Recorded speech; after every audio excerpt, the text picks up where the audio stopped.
عاملين ايه؟ يا رب دايما تكونوا بخير. دلوقتي بصوا بقى يا حبايبي فوق المطبخ والدنيا عندي عامله ازاي. هنعمل بقى روتين العيد كده. بصوا معايا الدنيا عامله ازاي. هننضف كده. اول حاجه هنبدا بالشفاط زي ما انتم شايفين. انا خلعته هو بس كان معصلك، هو مفيهوش برضه يعني الدهون ايه اللي فيها، لكن دي انا ايه قلت اجيب السترس كده وارش عليه على اللي بره ده. هي دي اللي انا سمعت انها بتتفك، بس انا ايه حاولت فيها بصراحه، بس ايه ما طلعتش. بس انا بقى طبعا زي ما انتم شايفين حوالين الشفاط كان فيه دهون، عشان انا مطبخ صغير. دلوقتي بصوا فوق المطبخ كان فيه كركبه، فضيت ده كله وزي ما انتم شايفين كده فضيتها خالص. والحيطان انا برضو ايدي في الحاجه على طول، بس ما فيهوش يعني اللي هي الدهون القوي، بس قلت برضو داخله على دخلة عيد ولازم ايه نشجع نفسنا كده وننضف زي ما انتم شايفين. هو السترس بصراحه كويس جدا جدا جدا، وانقذ معايا الموقف كله، وامن جدا على المونتال بصراحه. زي ما انتم شايفين قعدت ارش كده رش، قعدت ارش جامد كده في الحيطان وبالسلكة بقى وسبته شوية. بصوا بقى المطبخ كان عامل ازاي.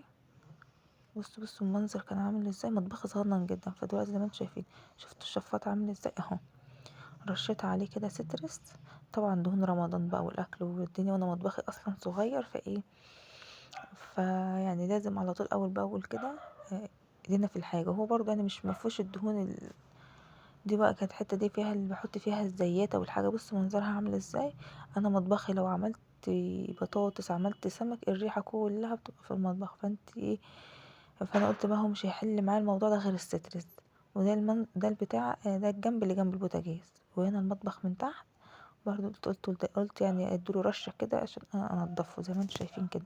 ولو وصلتوا لحد هنا ما تنسوش يا حبايبي تعملوا اللايك والاشتراك، وعشان ايه نشجع بعضنا كده، وتبداي تقومي تنشطي نفسك كده علشان ايه، عشان تبداي تعملي تنظيفات العيد. طبعا كان بيعمل بقى وهو صايم. بصوا الواحد والله ما كان قادر خالص. دي انا عملتها الصبح بدري عملتها الصبح بدري، بس الحمد لله كان عندي يعني ايه فطار وكده. تبداي تنظيفات المطبخ بالذات او اي حاجه لازم يكون عندك اكل من بالليل علشان تعرفي تنضفي.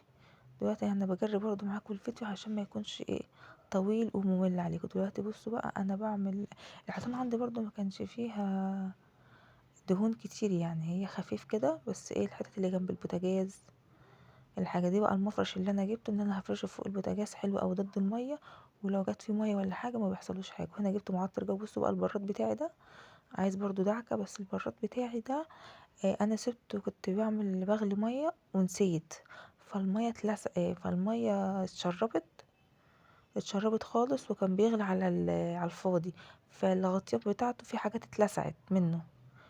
فانا حاولت برضه ادعك فيه كده عشان ايه برضه يطلع بالصابون.